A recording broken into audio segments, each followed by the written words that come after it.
ഒടുവിൽ ആ സസ്പെൻസ് പൊളിഞ്ഞു. കേന്ദ്ര നേതൃത്വത്തിന്റെ സർജിക്കൽ സ്ട്രൈക്ക്. അതായത് കേരളത്തിന്റെ BJP സംസ്ഥാന അധ്യക്ഷനായി രാജീവ് ചന്ദ്രശേഖർ വരുന്നു. ഇനി BJP നയിക്കുന്നത് രാജീവ് ചന്ദ്രശേഖർ ആയിരിക്കും. ഗ്രൂപ്പ് സമവാക്യങ്ങളെയൊക്കെ തൂത്തെറിഞ്ഞുകൊണ്ടുള്ള കേന്ദ്രത്തിന്റെ നിലപാട്, തീരുമാനം, പല ലക്ഷ്യങ്ങളും മുന്നിൽ കണ്ടുകൊണ്ട് തന്നെയാണ് രാജീവ് ചന്ദ്രശേഖറിനെ BJP സംസ്ഥാന അധ്യക്ഷനായി കേന്ദ്ര നേതൃത്വം, അതായത് മോദിയും അമിത്ഷായും നദ്ദയും അടങ്ങുന്ന ടീം തിരഞ്ഞെടുത്തത്. എന്തായാലും എല്ലാ അഭ്യൂഹങ്ങൾക്കും വിരാമമിട്ടുകൊണ്ട്, എല്ലാ സസ്പെൻസുകളും പൊളിച്ചടുക്കിക്കൊണ്ട്, എല്ലാ രഹസ്യങ്ങളും പരസ്യമായിക്കൊണ്ട് ആ വിവരം പുറത്തു വരികയാണ്. രാജീവ് ചന്ദ്രശേഖർ ഇനി BJPയെ നയിക്കുമെന്നുള്ളത്. നേരത്തെ കേന്ദ്രമന്ത്രിയായിരുന്ന രാജീവ് ചന്ദ്രശേഖർ ഇപ്പോൾ തിരുവനന്തപുരത്ത് നിന്ന് MP ആയി മത്സരിച്ച 2ാം സ്ഥാനത്തേക്ക് അദ്ദേഹത്തിന് പിന്മാറേണ്ടി വന്നു. പക്ഷെ അപ്പോഴും 2ാം സ്ഥാനത്ത് രാജീവ് ചന്ദ്രശേഖർ എത്തിയത്, പ്രത്യേകിച്ച് തലസ്ഥാനത്ത് രാജീവ് ചന്ദ്രശേഖരന്റെ 2ാമൻ എന്നുള്ള പദവി വലിയ രീതിയിൽ തന്നെയാണ് BJP കണ്ടത്. അതുകൊണ്ട് തന്നെയാണ് ശോഭാ സുരേന്ദ്രനെയും MD രമേശിനെയും ഇപ്പോഴത്തെ അധ്യക്ഷൻ K സുരേന്ദ്രനെയും V മുരളീധരനെയും ഒക്കെ മാറ്റി നിർത്തിക്കൊണ്ട് രാജീവ് ചന്ദ്രശേഖരൻ BJP സംസ്ഥാന അധ്യക്ഷ പദവിയിലേക്ക് നടന്നു വരുന്നത്. 4 വരി സംസാരിച്ചാൽ 4 ആളെ ആകർഷിക്കും വിധം വികസന സങ്കല്പങ്ങൾ പറയുന്ന ആളാണ് രാജീവ് ചന്ദ്രശേഖർ. ആ ഒരു ആകർഷണീയമായ കാര്യങ്ങൾ കൂടി കണക്കിലെടുത്തുകൊണ്ട് തന്നെയാണ് രാജീവ് ചന്ദ്രശേഖർ എന്ന നേരത്തെ BJPയുടെ കേന്ദ്രമന്ത്രിയായിരുന്ന, BJP പ്രവർത്തകനായിരുന്ന, BJPയുടെ എല്ലാ നേട്ടങ്ങളിലും കോട്ടങ്ങളിലും ഒപ്പം നിന്ന ഒരാളെ BJP സംസ്ഥാന അധ്യക്ഷനാക്കണമെന്ന് ചിന്തിച്ചപ്പോൾ അത് രാജീവ് ചന്ദ്രശേഖറിലേക്ക് എത്തിയത്. അതായത് ശരാശരി രാഷ്ട്രീയക്കാരനപ്പുറം ആരോപണങ്ങൾക്കും വിശദീകരണങ്ങൾക്കും പവർ പോയിന്റ് പ്രസന്റേഷനാണ് രാജീവിന്റെ ശൈലി. കക്ഷി രാഷ്ട്രീയത്തിനും മീതെ മോദിയുടെ ഗ്യാരണ്ടിക്ക്, രാജ്യത്ത് കിട്ടുന്ന സ്വീകാര്യതയ്ക്ക് ഒരു കേരള മോഡൽ തേടുകയായിരുന്നു പാർട്ടി ദേശീയ നേതൃത്വം. ആ പരീക്ഷണത്തിന്റെ ആദ്യ വേദിയായിരുന്നു തിരുവനന്തപുരത്തെ സ്ഥാനാർത്ഥിത്വം.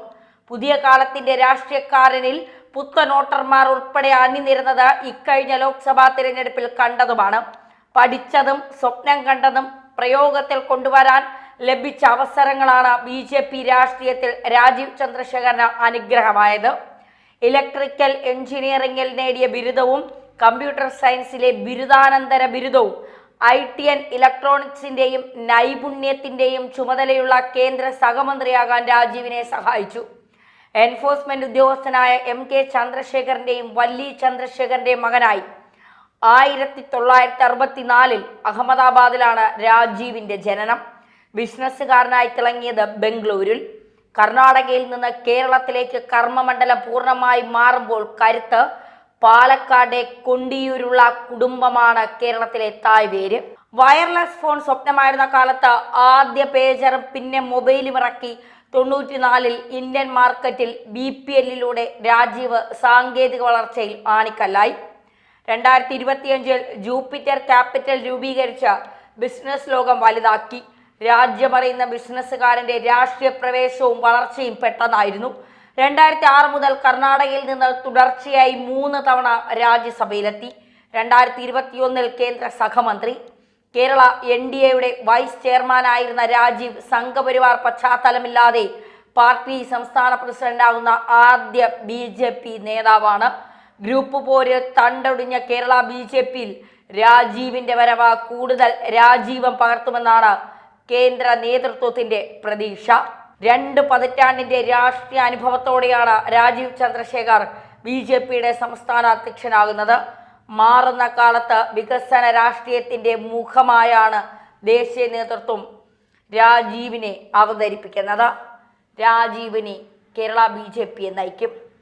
പക്ഷെ ഒരു പ്രശ്നമുണ്ടല്ലോ സാറേ, രാജീവ് ചന്ദ്രശേഖർ കേരള BJPയുടെ സംസ്ഥാന അധ്യക്ഷനായി വരുമ്പോൾ ഇനി രാജീവിൻ്റെ കൂടി രാജീവ് ചാനൽ മേധാവിയായ ഏഷ്യനെറ്റ് ന്യൂസ് BJPക്കെതിരെ അല്ലെങ്കിൽ രാജീവ് ചന്ദ്രശേഖറിനെതിരെ വാർത്ത നൽകുമ്പോൾ ഏത് തലത്തിലായിരിക്കും, ഏത് രീതിയിലായിരിക്കും ഏത് രാഷ്ട്രീയത്തിലായിരിക്കും വാർത്തകൾ നൽകാൻ പോകുന്നത്? കുംഭമേളയെ അപമാനിച്ച സിന്ധു സൂര്യകുമാറിന് കേന്ദ്രം കൊടുത്ത പണിയാണ് ഇത്. 1 അല്ല, 18 അല്ല, 28 പണിയാണ്. കുംഭമേളയെ അപമാനിച്ചപ്പോൾ രാജീവ് ചന്ദ്രശേഖർ ഒരു മാപ്പ് പോലും പറഞ്ഞില്ല എന്നുള്ള പ്രതികരണങ്ങൾ പല ഭാഗത്തു നിന്നും ഉയർന്നു വന്നു. ആ സമയത്തൊക്കെ കേന്ദ്രം മൗനം പാലിച്ചു. പറയട്ടെ, ഏതുവരെ പറയുമെന്ന് നോക്കട്ടെ. കാരണം ആയുധം ഞങ്ങളുടെ കയ്യിലിരിപ്പുണ്ട്. അത് ഞങ്ങളങ്ങ് തൊടുത്തു കഴിയുമ്പോൾ വീഴാൻ പോകുന്ന തലകൾ എത്രത്തോളമാണ് എന്ന് ഞങ്ങൾക്ക് നന്നായി അറിയാം. ആ വീണ തലകളിലൊന്ന് സിന്ധു സൂര്യകുമാറിൻ്റെതായിപ്പോയി. ഏഷ്യനെറ്റിലെ മാധ്യമപ്രവർത്തക എന്നതിലുപരി താരമാധ്യമ പ്രവർത്തകരിൽ ഒരാൾ. അതാണ് സിന്ധു സൂര്യകുമാർ. എന്തും എവിടെയും എങ്ങനെയും പറയാമെന്നുള്ള തൻ്റെ ഇടവും അഹങ്കാരവും. തൻ്റെ രാഷ്ട്രീയമാണ് ഏറ്റവും വലുത്, അതിനപ്പുറം ഒരു രാഷ്ട്രീയമില്ല എന്ന് ചിന്തിക്കുന്ന ഒരു മാധ്യമ പ്രവർത്തക. കുംഭമേളയിൽ പോയി 64 കോടി ജനങ്ങളെയാണ് സിന്ധു സൂര്യകുമാർ അപമാനിച്ചത്. ആ അപമാനത്തിന് BJP കേന്ദ്ര നേതൃത്വം നൽകിയ ഉത്തരമാണ് രാജീവ് ചന്ദ്രശേഖർ എന്ന പുതിയ BJP സംസ്ഥാന അധ്യക്ഷൻ. എന്തായാലും സിന്ധു സൂര്യകുമാർ നന്നായി ചൊറിഞ്ഞ് കടി തീരുമ്പോൾ വീണ്ടും ചൊറിയാനുള്ള കാര്യങ്ങൾ BJP തരും. അപ്പോഴും നിങ്ങൾ ചൊറിഞ്ഞുകൊണ്ടിരിക്കുക. തകർക്കാൻ നിങ്ങൾക്കൊരിക്കലും കഴിയില്ല എന്ന് മനസ്സിലായി. കാരണം 2 തവണ അധികാരത്തിൽ വന്നല്ലോ, 2014 മുതൽ 2025 വരെ. ഇനിയും പ്രവർത്തിക്കും, ഇനിയും ഉന്നതിയിലേക്ക് BJP പോകും. ഒരു BJP-കാരിയാണ് എന്ന് നിന്നതുകൊണ്ടല്ല ഞാൻ പറയുന്നത്. ഒരു 3ാം മുന്നണിയെ കേരളത്തിലെ ജനങ്ങൾ ആഗ്രഹിക്കുന്നത് പോലെ മാധ്യമ പ്രവർത്തകരും ആഗ്രഹിക്കുന്നുണ്ട്. വരട്ടെ. LDF UDF ഇവിടെ വലിയ രീതിയിൽ ജനങ്ങളെ കട്ടുമുടിച്ച് അവരുടെ ജീവിതത്തെ തന്നെ ഇല്ലാതാക്കിക്കൊണ്ടിരിക്കുന്നു. ഒരു തവണ LDF വരുമ്പോൾ ഒരു തവണ UDF. ഇത്തവണ UDF-നെ താങ്ങാൻ കഴിയാത്തത് കൊണ്ട് 2 തവണയും LDF-ന് അവസരം കൊടുത്തവരാണ്. എന്നിട്ട് നന്നായോ? ഇല്ല. ഒരു 3ാം മുന്നണിക്ക് ഇവിടെ ചാൻസ് ഉണ്ട് എന്ന് തെളിയിക്കുകയാണ് BJP.